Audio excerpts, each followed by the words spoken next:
Who's that coming down the track? Who's that coming down the track? It's a mean machine in red and black. It's a mean machine in red and black. Ain't nothing finer in the land. Ain't nothing finer in the land. Then the drunk obnoxious toward the bed. Then drunk obnoxious toward the bed. Go, go! Go, go!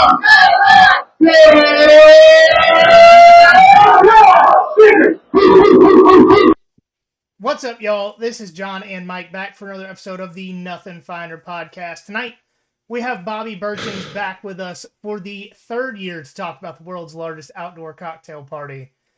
But before we get to all that, how y'all been? What are you drinking? I mean, I'm drinking a Gatorade because God knows we fucking need it this week. Just out of curiosity, but I know we're going to get into, just out of curiosity, God forbid, something crazy happens on Saturday and Florida pulls an upset. Do I get to come back next week and just like come back like the Undertaker or something like that? We haven't done that before, so I would lean towards no. I'm just saying. But by all means, call the hotline at the very least and just laugh. Yeah, for sure. Because it will be me. It will be me just laughing for 5 fucking minutes straight. So anyway, go ahead, Mike. What are you drinking? I just got some water. You know, I gotta pace myself. I'm getting older. Nah, man, but yeah, it's going pretty good. Hydration is key this week, guys. It is. Yeah, you got to pace yourself. You got to mix in some water every now and then. So absolutely, you know, it's something that we need to teach these younger children who are actually attending these universities. You got to throw in a bottle of water every now and then, guys. Mm-hmm. Yeah, like if you're going to a big game, don't go out Thursday night. Don't. Right. Just like Tuesday through Thursday, drink whatever caffeine you need in the morning and water, so that way you can drink some on Friday, but still drink some water. And then on Saturday, go hard with like 2 bottles of water and you're good. Listen, you're telling this wrong. I realize that I don't look like I would know something like how to prepare for a marathon. And I don't. Not actually. I've never actually physically done it. But that is what you're doing for this upcoming Saturday, guys. I mean, you are preparing for a marathon, so pace yourself. But I would also suggest like drinking throughout the week. Just like a little bit, just to make sure the liver's nice and primed. That's all I'm saying. Yeah, you don't want to shock it, right? Right. I mean, it's what he made it sound like. He was telling the kids to do, shock. Okay, yeah, sure. Fucking kids, go handle a fifth of Tito's. See what happens. It'll be fun. There's only one way to find out. You got to do an experiment. I still have a hard time when I go out. I have a hard time when I go out not drinking like I'm still in the military.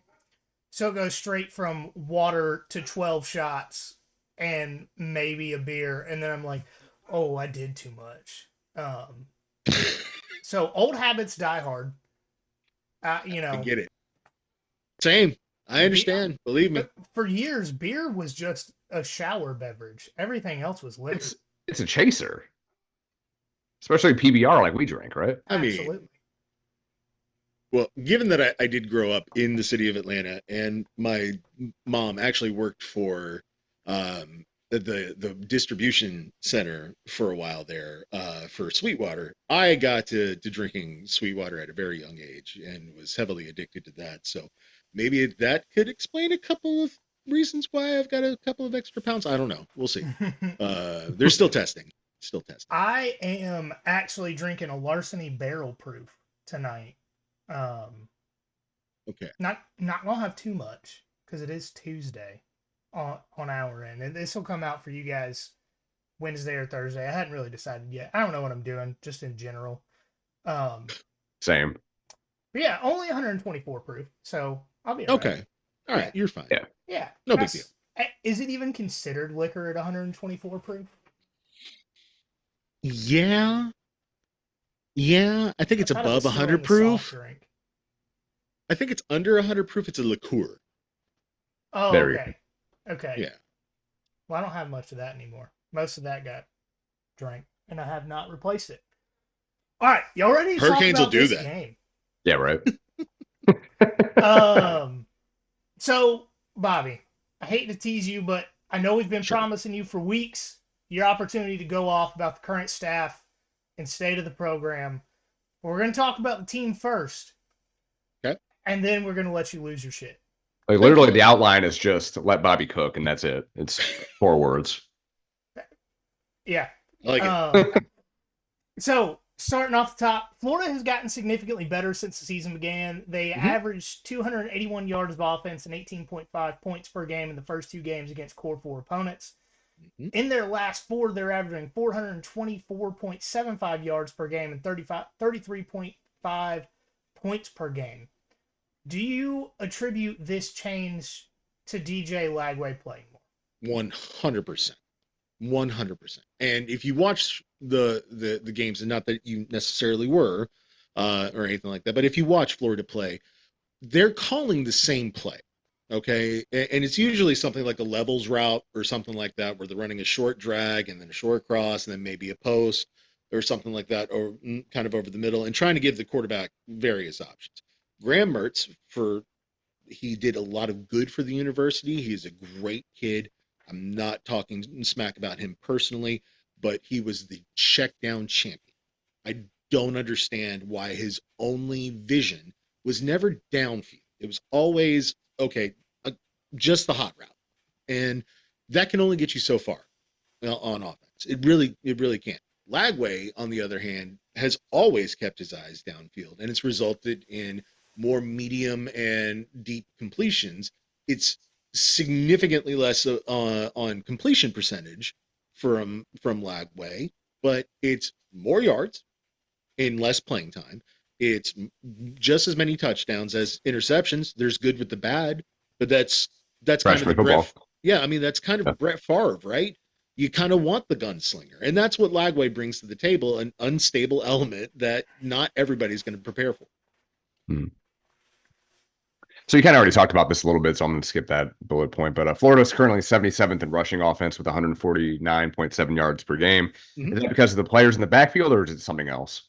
So again, I would add Lagway is a threat with his feet, which Mertz was never really a threat with his feet. He did okay on a boot, and he might every now and then make a scramble for 5 yards, but he was never an actual option threat. Lagway is. So absolutely that's the case.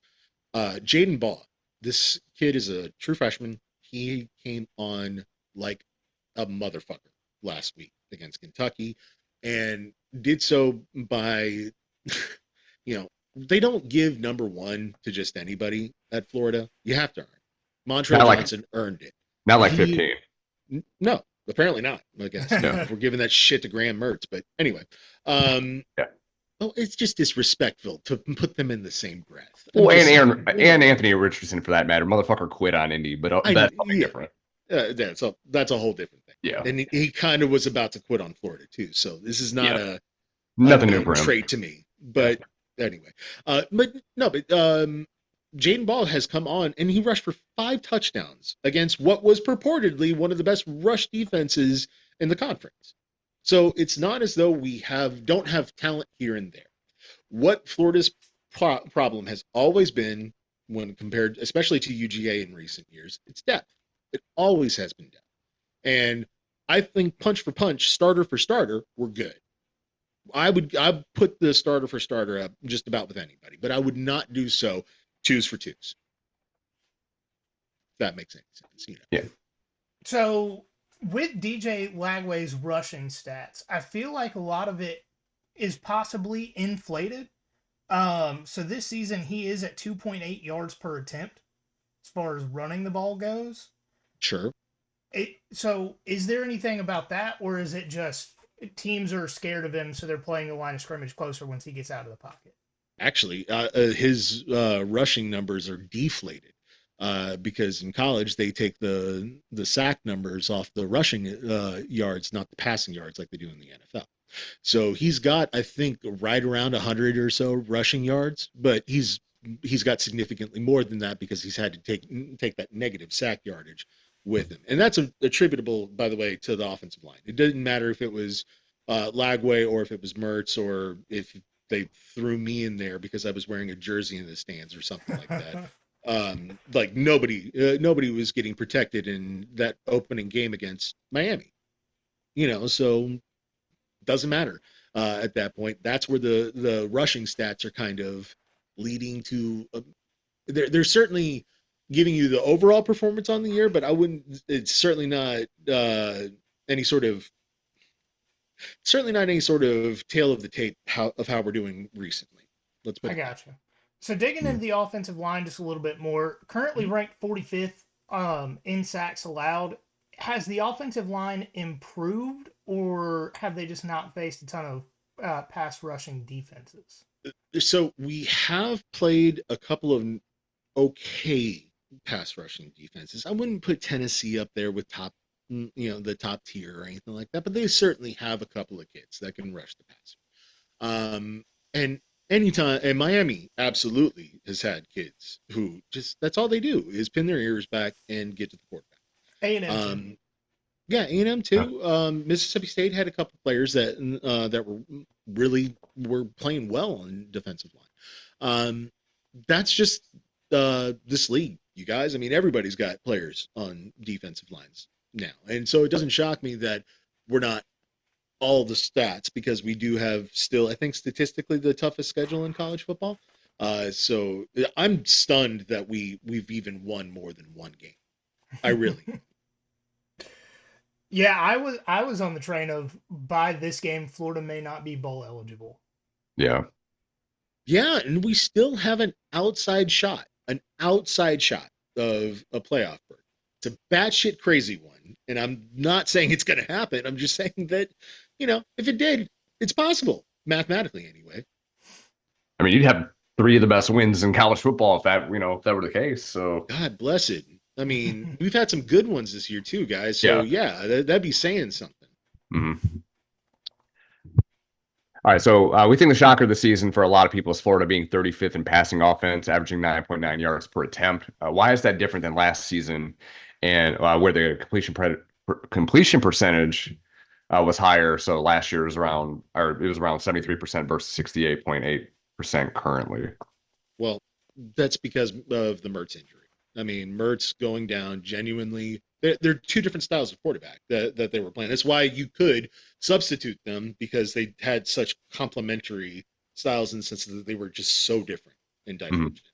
Mertz is check down champ. He absolutely is looking for the tight end on a drag route or just a quick button hook. That's all he's ever looked for when he's throwing the ball. Perfect Big Ten quarterback. Yeah, exactly. And where do you think he got schooled in it? Wisconsin. So, not for nothing. Of course, he's going to have a 98% completion percentage if that's all he's throwing into. But when you take a couple of risks, you're going to miss a couple of throws, and that's where the decline in the completion percentage is. But the increase in yardage is we're actually attacking. It's something that I've been begging for us to do for the longest time. It's antithetical to a Florida fan, or it should be antithetical to a Florida fan, to be okay with just little dump routes. That's not okay. That's not Florida. So moving over to the defense, the defensive line has struggled so far. They're 94th in the country in stopping the run, allowing 164.3 yards per game. Mm-hmm. But on the flip side of the defensive line coin, they are 38th in the country in sacks. Is it the scheme with I can never remember the character's name. I think the defensive coordinator. So Austin Armstrong has the title. Ron Roberts is calling the plays. Austin Armstrong, to me, looks like the grown-up version of the kid that does the truffle shuffle from the Goonies. Dead on. 100% dead on. I was going to say that he was dressed up like a Florida defensive coordinator for Halloween because he has the most baby face I've ever seen. Just goddamn, like not even peach fuzz. Come on, man. Like, yeah, what are you doing? An adult. Have just like a shred of testosterone. Anyway, Ron Roberts came over from Auburn, who I believe he was the linebackers coach at Auburn, but he was Austin Armstrong's mentor at previous stops. I believe it was at Troy or something along those lines. It was in one of the smaller schools for sure. Napier made him executive head coach and co-defensive coordinator, but Fuck is an really executive head coach. What? yeah, exactly. It's a bullshit title. Really what it was is he's actually the boss, but yeah, sure, kid, we'll let you actually like make the play into the microphone. We'll let you speak it. Like that's kind of that's kind of what's gone on. And never more so was that apparent. They tried to do that shit where they let him speak it into the microphone, but then after two just subpar performances against Power Five schools, they switched. They sent Armstrong actually up to the booth and moved Roberts down to the field. And now Roberts is calling the plays very clearly. It's made a huge shift along how the strategy has gone about, and it seems like he's seeing the offense better, if that makes any sense. He's better able to kind of predict what the flow of the game is going to allow for on a 3rd and 8 and everything like that. It just you can see a noticeable decline in how those teams have performed offensively. Tennessee is not a slouch on offense. For all the shit that I think that we as Florida fans, you guys as UGA fans give them, they're not slouches when we're talking about putting up yards and points. We held them to 23 and took them to overtime. So it's not like these things, like I said, aren't good. They're not good enough. They're not good enough to beat you guys, but there are some great pieces that could be even better. And that's the frustrating thing is they could be so much better if not for dumbass decisions.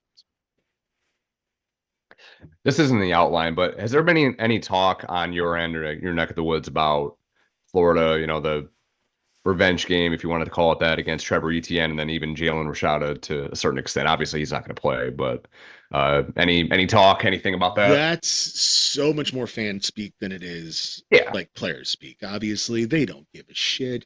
We give a shit.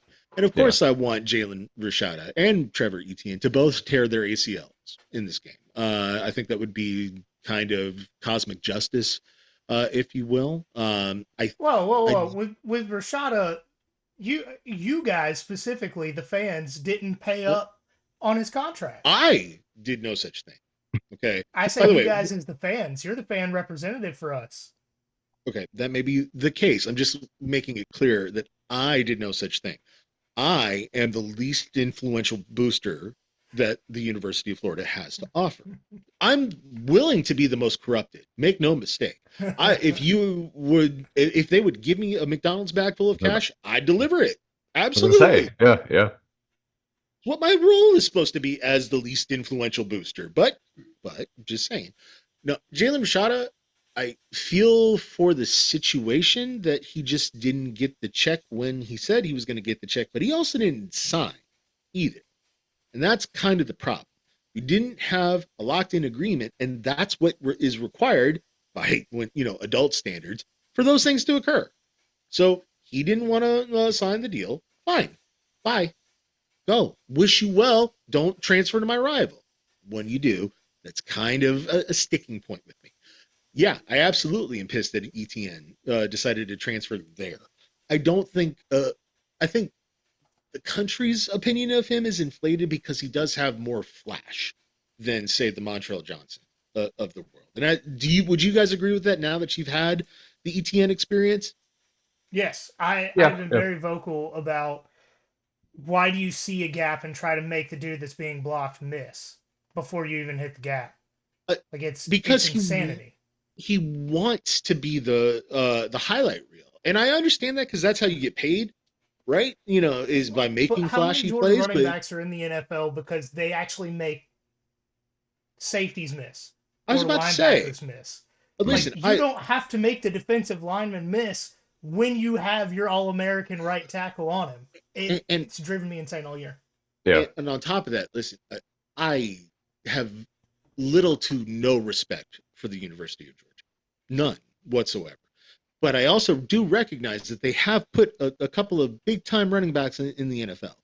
Herschel Walker was one of them. I don't know. I've heard of him. I've heard of a Todd Gurley. I've heard of Nick Chubb.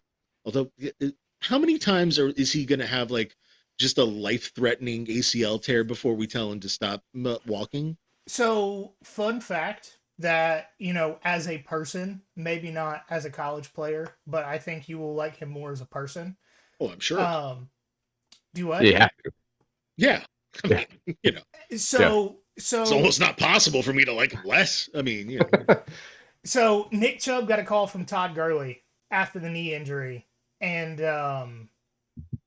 Todd was like, "Hey man, are you sure you want? Are you sure you want to do this? Are you sure you want to go back?" And essentially tried to talk him into retiring. you should. And I don't necessarily disagree with the fact that he might should retire soon. His knees are shot out, but he said, with everything that the fans and the people of Cleveland have done for me, I've got to go out and give it one more chance. I Fuck I Cleveland. applaud that mentality because that is something that has certainly disappeared in this era of sports in general. Yeah. Not even just professional, but God, college used to be so much more about all the loyalty shit and the rivalries and the pageantry, and now it is very much minor league NFL, and that kind of does bum me out. I'm glad that these kids, by the way, are getting paid because I look at somebody like Tim Tebow. He could have made $1 billion in today's NIL. He is that marketable. He built Gainesville. There are buildings that are tall in Gainesville because he went to school there. Okay, and we're talking about somebody who failed at the NFL level, so he couldn't have made all that money. Thankfully, he's marketable beyond that, obviously, and was able to. But like, just imagine if he had had a situation like that, and what we're just going to leave the kid out in the cold? Nah, this NIL is good in that respect, but I hate that it's not gotten us to this back to the pageantry part, the stuff that we get to participate in. I guess. Mm-hmm. Yeah, no, I agree with that. Where were we even at? I think we left off here. So. No, yeah, I think we're on defense. Yeah, I think we left off here. So I think Florida's better than a lot of people realize at defending the pass game. Currently 48th nationally, allowing 206.6 yards per game. Is that due to the teams playing teams they played being more running teams, or is the secondary that good? So the opponent passing average is 74.8, but you remove Miami at 2, it drops to 89.4. Yeah, I mean, Miami was really the biggest passing threat that we've had to face, or maybe anybody would really have to face, because statistically, other teams may very well be better, but I don't think that makes them any more talented than what the U has got going on these days. And that, God, does that pain me to say that? The state champs thing that Mario said probably hurts, I'm sure. Oh, I was so pissed. But you know what?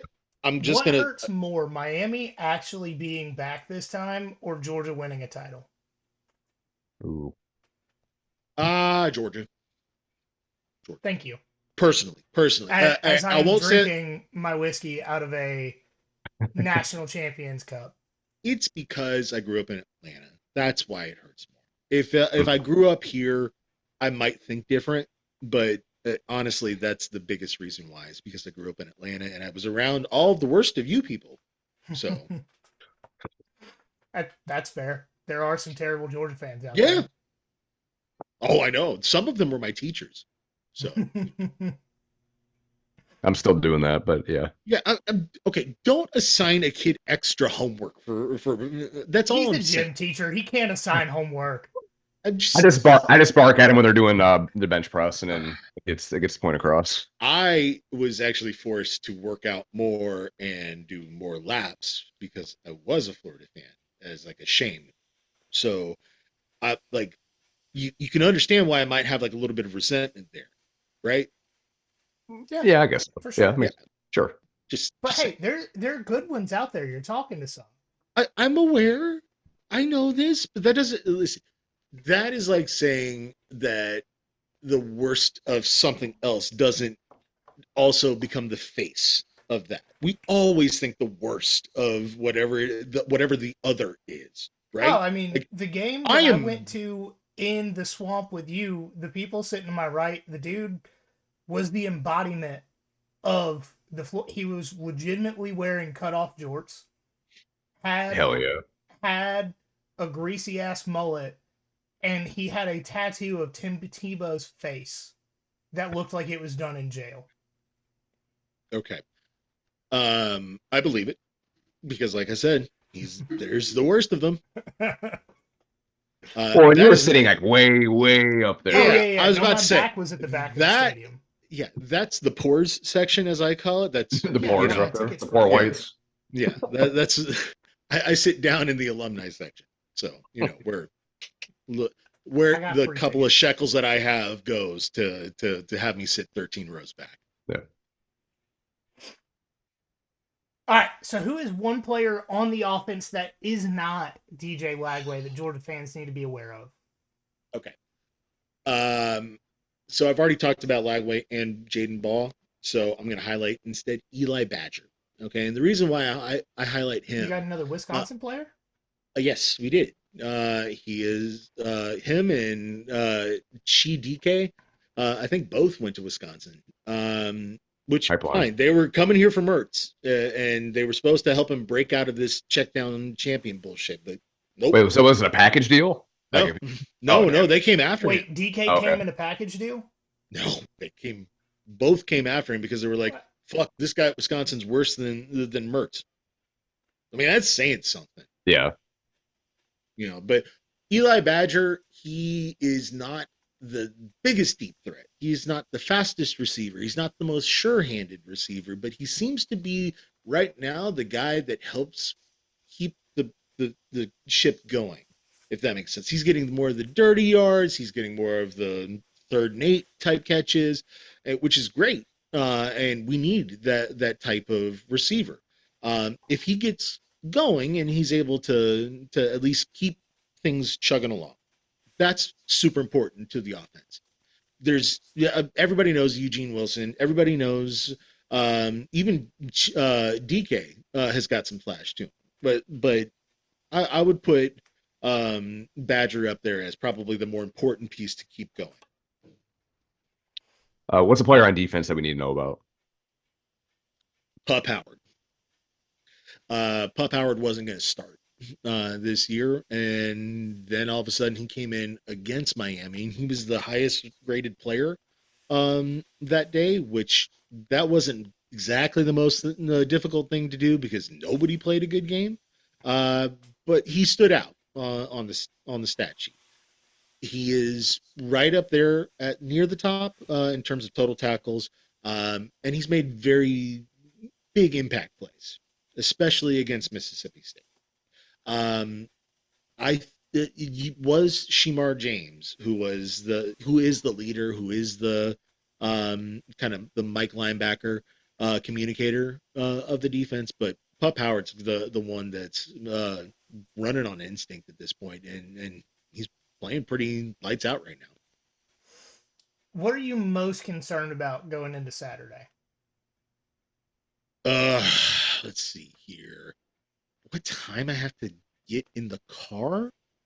Well, I was honestly going to say Jalen Walker is an acceptable answer. Oh, okay. What I'm most concerned about is stopping Beck. And the reason why I say this is that I don't have a very high opinion of Carson Beck. I think he's a slightly better version of Hudson Mason. He might have like a little bit more risk taking to him. But that's who I see when, and maybe it's because they're wearing the same number. I don't know. I think they were both from Jacksonville even, but um, I just don't think of Beck as like the sharpest decision maker out there. I think he's just got super talented skill position players around him that really make up for a lot of bad decisions, or at least that's how I'm seeing his quarterback play. And because it pisses me off that teams aren't taking advantage of this poor quarterback play. That's what I view as like the most vital, and that's what I worry the most about because you guys do have great skill players, and you guys do have the ability to make up for those poor decisions on his part. So, What are you confident in Florida doing well on Saturday? right now, I'm confident in a fuck it mentality. I think I don't know. Billy doesn't do that though. I think Billy's a little bit more pissed than he was. And I think Okay. he's growing a little more comfortable with Lagway at the helm. I think that it was a feedback loop between Mertz and Napier. Napier was constantly calling just the most frustrating plays over and over and over again. And Mertz kept hitting the passes, so he kept giving him a reason to keep calling instead of not call it. And Mertz didn't speak up to get the play changed, and Napier didn't say, maybe, I don't know, throw the fucking post instead of the out route. I don't know. But now that he's got somebody who's keeping his eyes downfield, maybe he does open up the playbook a little bit. And in order to win a game against the number 2 team in the country, you can't leave anything on the field. You have to take risks. You have to throw it deep. You have to do something fucking stupid that doesn't make any goddamn sense. How does 2014? That's the game that I would have on if I were Billy Napier. It just on a loop in the locker room. And it's because it's a very similar position, right? Georgia was a top 10 team at the time, very much a lame duck coach in Will Muschamp, who'd never won in that game. And the team was dejected. But coming off a bye, they ran a fake field goal and ran the kid that was a fucking Publix bag boy. That's what he was doing in the not even in the off season. The next day he was at Publix bagging groceries. That's who scored that touchdown. That's the kind of mentality that they're going to have if they want to pull off an upset. Last question before we let you go off about the head coach. Okay. Will it break you mentally when Billy gets fired and DJ Lagway transfers to Georgia? No. Sure. I have accepted the fact that whatever happens with Lagway is going to happen. And there's also going to be another 5-star kid that may match better whatever the next coach's offensive strengths are. Because I don't know what the next coach is going to be, right? So, no, I don't want to lose a kid who's super talented. And he seems super genuine. Way more so than you regularly see with a lot of these NIL deals and stuff like that. He almost looks like wide-eyed and like he can't believe to be there. I kind of like it, a kid like that. So no, I don't want to see him go, but if he goes, so be it. I wish him well. I understand. I know you wanted me unhinged. I'm sorry. Well, no, we're about to get it. Because now is the time where you just get to lose your fucking mind about Billy Napier and the staff and their third overhaul of the nutrition program. Okay. First of all, does anybody have a cigarette? I have nicotine pouches. Okay. Damn it. I'm going to have to go and get a smoke after this. But we could not have picked a worse time to need a new football coach. I don't know how much you know about the whole situation that's going on with the University of Florida right now, but this is where it gets interesting, you guys. And this is the kind of shit that none of y'all would ever have insight into. So I'm glad that I get to bring it to you. The university president up until July of this year was Ben Sass, who was the former Nebraska senator. That's why you would hear that name. He was also the most milquetoast of Republicans. It was a controversial thing when he was hired as the president, but also now his wife is genuinely sick. She's genuinely having seizures, and he's stepping aside to genuinely take care of his wife, right?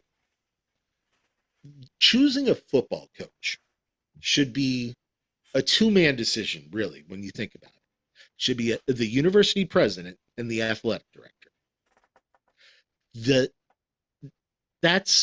So we got the fucking president not even hired. Right now, Kent Fox is the interim president. He was the president prior to Ben Sass. And he's like, I'm not sticking around for more than a year. So, this shit's got to be resolved, but it won't be until the next academic year, essentially. The athletic director, Scott Strickland, has been just a snake in the grass in terms of athletic success, because the University of Florida is one of the best athletic programs in the country. They are always vying for, no, hold on. I'm talking about the whole of the program. Like men's tennis, Olympic women's sports, yeah. all just everything. Scott Strickland has hired multiple coaches since 2016 when he was brought on board. Those coaches have gone 86 and 390. That's with impossible. 0 national titles. Yeah. Hold on, it gets better. 34 of those 86 wins were from Dan Mullen. 14 are from Billy Napier. I'm sorry. How many are from Mike White? He was not technically hired by Strickland, but they are kind of a little bit tied together because they came in real close, real close. And I think they might have said over to Strickland, like, "Are you okay with this?" If just to like make sure that it wasn't kind of a dick move at that point to hire you but not get to hire your guy as a basketball coach. So I'm just saying that it technically wasn't Strickland, but Mike White is also atrocious. He took over for a fucking king in Billy Donovan. Yeah, and Kayla DeBoer's going through the same thing right now. Yeah. You don't want to be the guy after the guy. Please have that. By the way, have Mike White. Keep him. He's coming after Tom Crean, so I mean, it's not really the same. I was about to say, he came after Mark Fox and Tom Crean. I don't think we could do a hell of a lot worse. Listen, to be fair though, Tom Crean was coaching Indiana. Like, it's not like he gets his MO was he would get one fucking megastar. So Victor Oladipo, and then obviously he had Ant-Man at Georgia, and then that shit just fucking fell apart. And then every single play, Dwayne Wade and Marquette. Yeah. One guy. That's it. Last year was the first time Georgia made the postseason of any sort in basketball since legitimately I started paying attention to Georgia basketball. So I will take an NIT tournament. Almost the champs. So we made the semifinal or the final? I can't remember. Hold up. You don't remember the tornado? Bobby. I just feel like I need to remind you. I was born in December. That's a big deal. No. That's a big fucking deal where a tornado took down the Georgia Dome while the Dogs were playing in it. You're right. And you know what I was doing at that exact same time? I was driving on 285 to go from my mom's house to my dad's house. So no, I don't remember that game. Fair enough. Okay. I'm just saying it was a big deal in Atlanta, and it was like they made a documentary about that shit. That was a good documentary. You remember that? Okay, so I'm not crazy. Yeah. It wasn't just like it's a thing. So anyway, that they made the postseason that year. I know that because they won the tournament and they got an automatic bid. Yeah. Yeah. Yeah, because they were like sub 500 that year or whatever. Yeah, it was fucking crazy too. Yeah.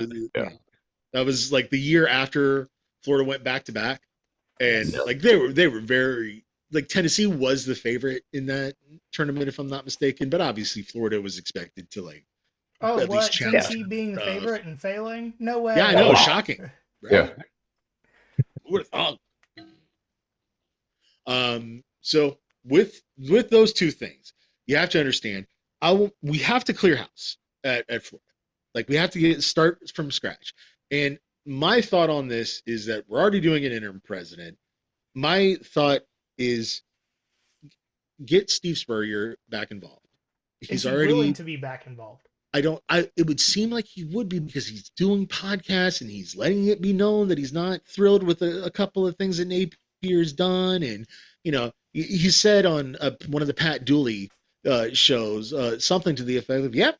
Well, we ought to play that Lagway kid more, that only happened like after Steve said it. So I know he's got influence, and I know that he wants Florida to succeed. For the record, Steve Spurrier is 79 years old. Yeah, I'm not saying this is a permanent basis. Are we sure he's not going to get elected president? I know, right? I'd fucking take him in a heartbeat. I'm sorry. I mean, yeah, he would be like Trump, but sane. He'd be awesome. It'd be awesome, is what I'm Well, saying. he's finally met the age requirement to get elected, so That's Yeah. true. Yeah. So hopefully we can like write in campaign, guys.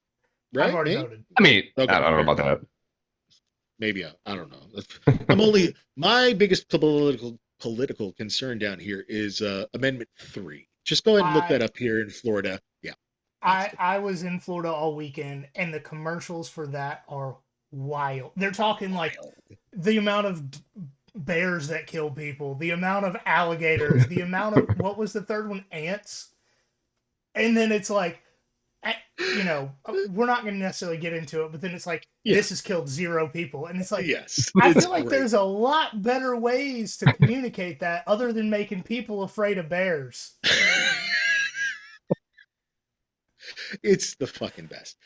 Which by that I mean it's the worst. But It's at least hilarious nonetheless. oh Yeah. god, it was batshit crazy. It still is batshit crazy. Won't stop even after probably because anyway. Let's not. But Yep, we're um, into your shitty football coach. We keep getting sidetracked. I would love to see Spurrier take over the program a la Barry Alvarez. That's my precedent that I'm going for here, kind of like an emeritus head coaching position. I'm going to take control of the program. Billy, don't be a hero. It's time for you to move on and let him coach until we find the right guy, and let him be the interim guy until we have the president and the athletic director settled, because it's important to get both of those two positions correct for both the university's sake and the athletic program's sake. Right. And it's tough for me to not see that big picture with this, and it wouldn't shock me if as a result Napier actually survives this year, because you do need to have the president on board with something like that.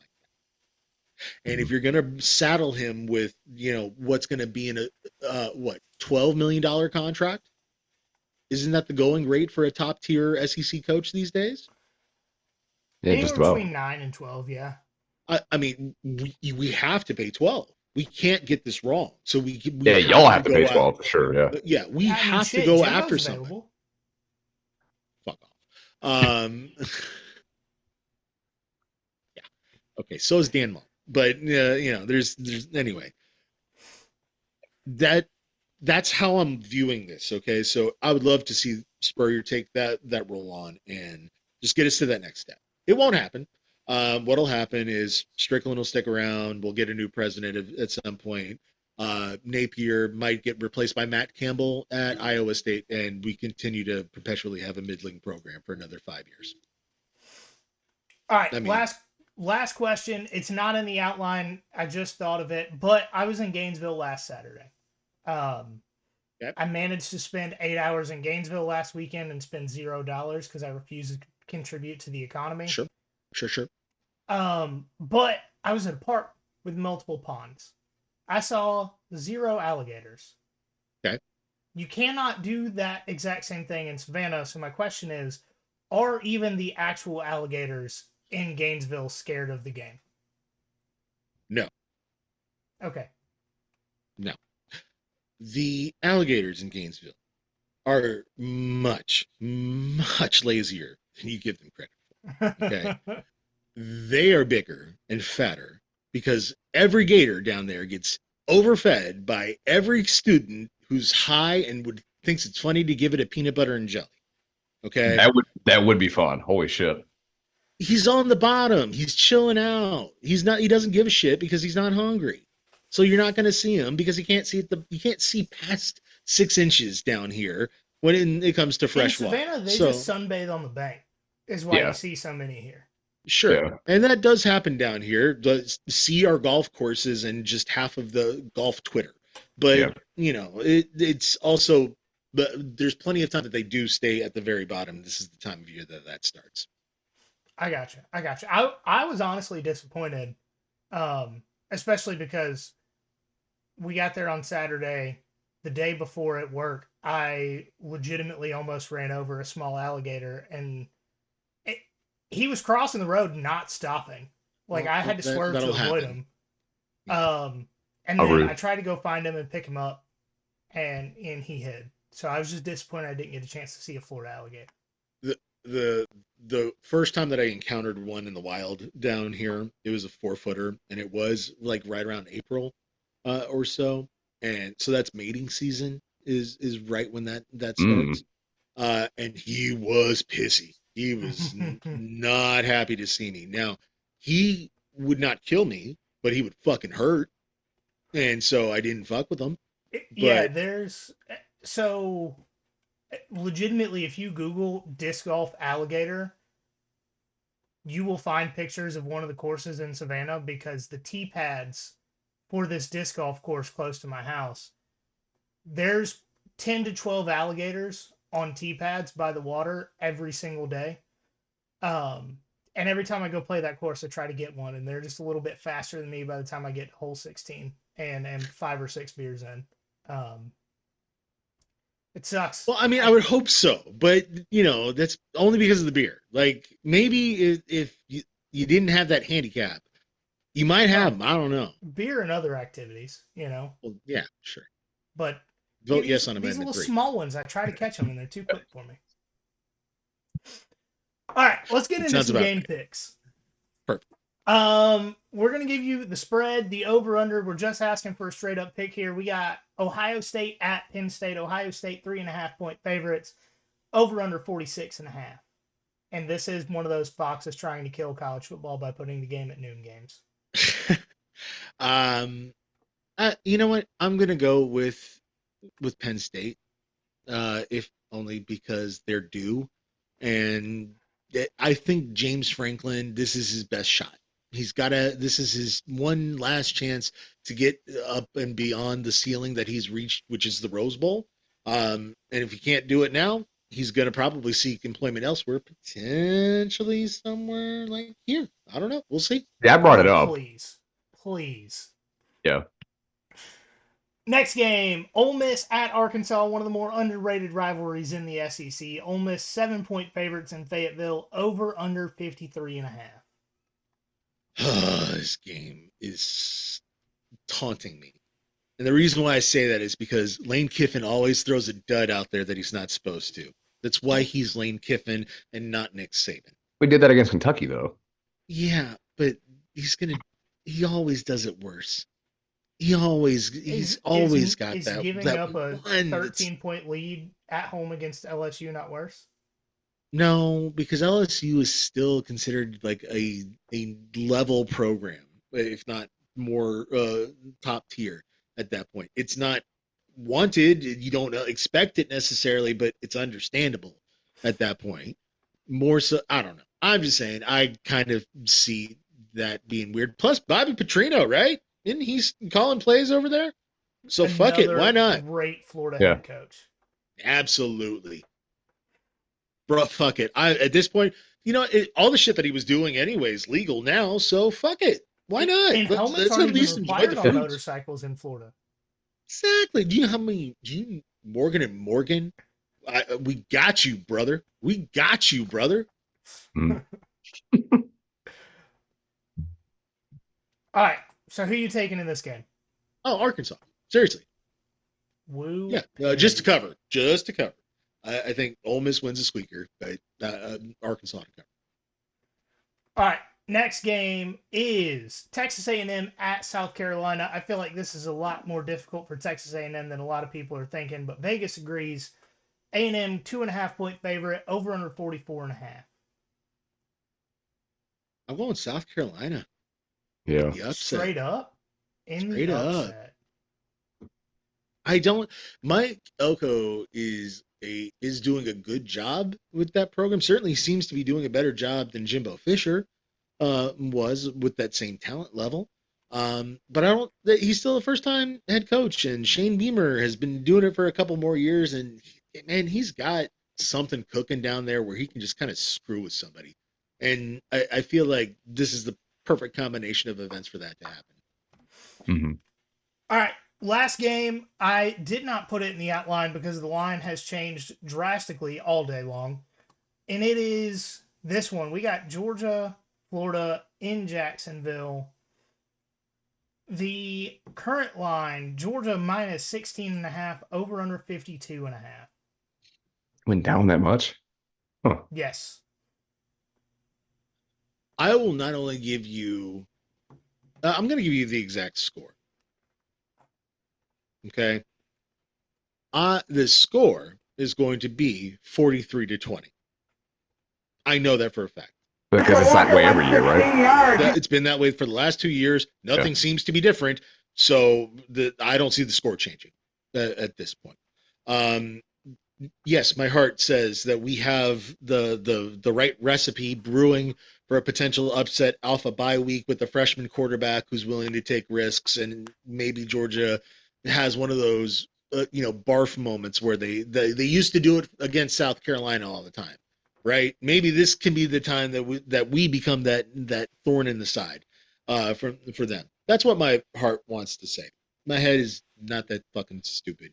I'll take Georgia and the points, and I think the score will be 43 to 20, and hope that this is Billy's last game. Ooh. Hot take.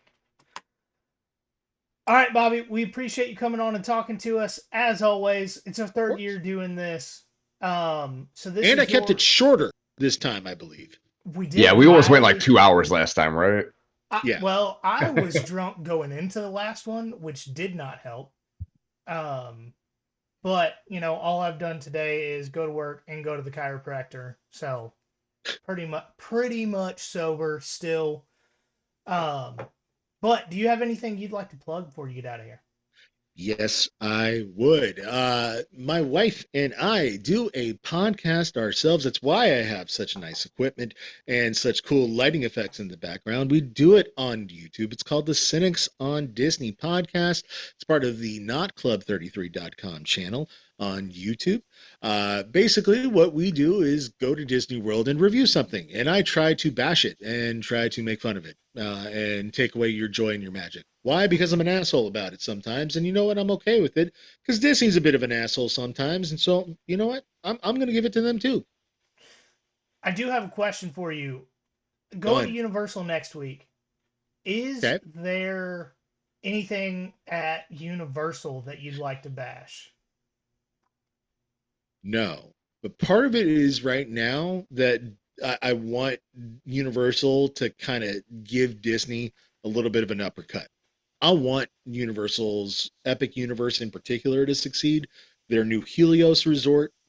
If you've not seen the renderings and the previews for all of that, it looks spectacular, and they have rates as low as $300. That's unheard of for a resort of that caliber and that luxury. So if that's the game changer, that changes the market, and I'm rooting hard for Universal. So I'm willing to overlook a couple of things here and there, like some out of place intellectual properties and I don't know, some lack of theming here and there. They're they did us so right, by the way, and if I may take my soapbox. Absolutely. I want to give the biggest type of thanks to the staff over at the Sapphire Falls Resort at Universal. That's where my wife and I took shelter during Hurricane Milton.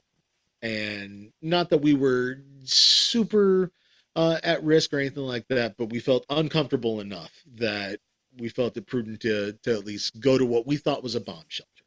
Those folks over there were the kindest people. They were so welcoming to us from literally minute one. They waived pet fees for the dog.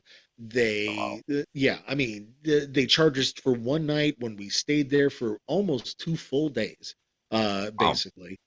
Awesome. And it was we're all in this together type thing. They were so great that I will not speak ill of them specifically because of that. But on top of that, I also had a pretty good time at the actual resort. So definitely check those folks out. It's worth your Disney dollar to go and check Universal out these days. Awesome. That makes me very happy considering I'm spending my next week at we're not staying at Universal, but we will be there. And last time I went, just had a phenomenal time. The entire staff was amazing. And just a heads up for the listeners, after our episode that'll come out on Friday, the next 3 I am going to be recording while in Florida on vacation. So if something's a little wonky, if something's a little shitty, sue me. I got to take time off some point. You can come up here if you need to and borrow my soundboard and stuff like that. I mean, I've got all these cool ass sound effects that I haven't even pulled these things out yet. Like this one. I don't know if you can hear that or not, but yeah. I mean, where did that come from, and why is that preloaded on a soundboard from China? Send me what soundboard you have, because I've been looking for one. The setup I'm using is not great.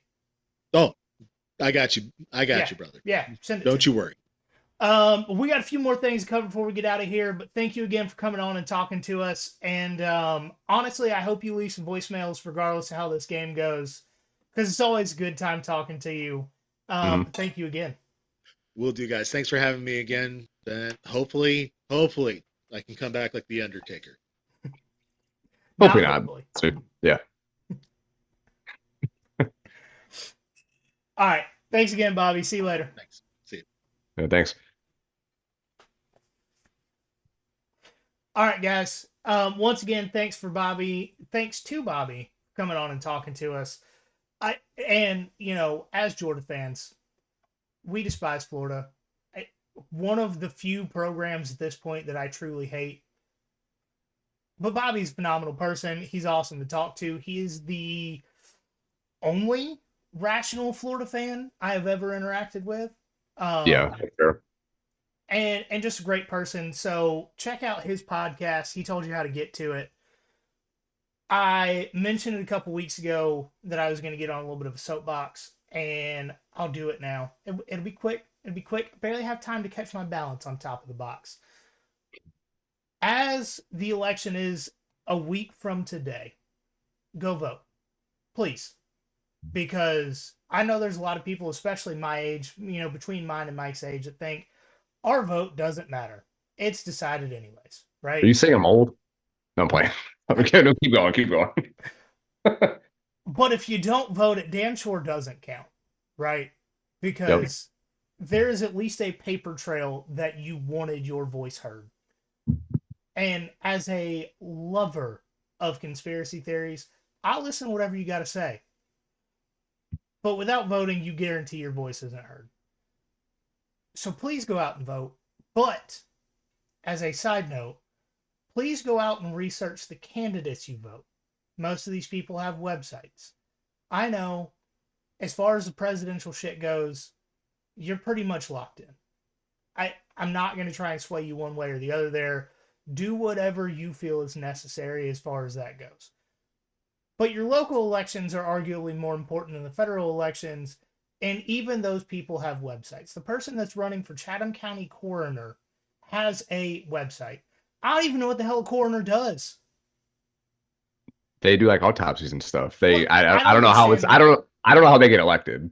Yeah, I don't understand why it's an elected position, but like they have a website. So go research your local candidates. Yeah, it is more important than the federal candidates. Just do some research. You can get sample ballots on your state's voter page. It's pretty easy. I did the research on who I voted for last week in legitimately about 15 minutes. So go vote. And if you're going to vote, please do some research. Be an informed voter. But that's soapbox. I feel like it's important. And if you're going to do it, take the 15 minutes to do some research. But even if you don't, get out and vote. Make sure your voice is heard.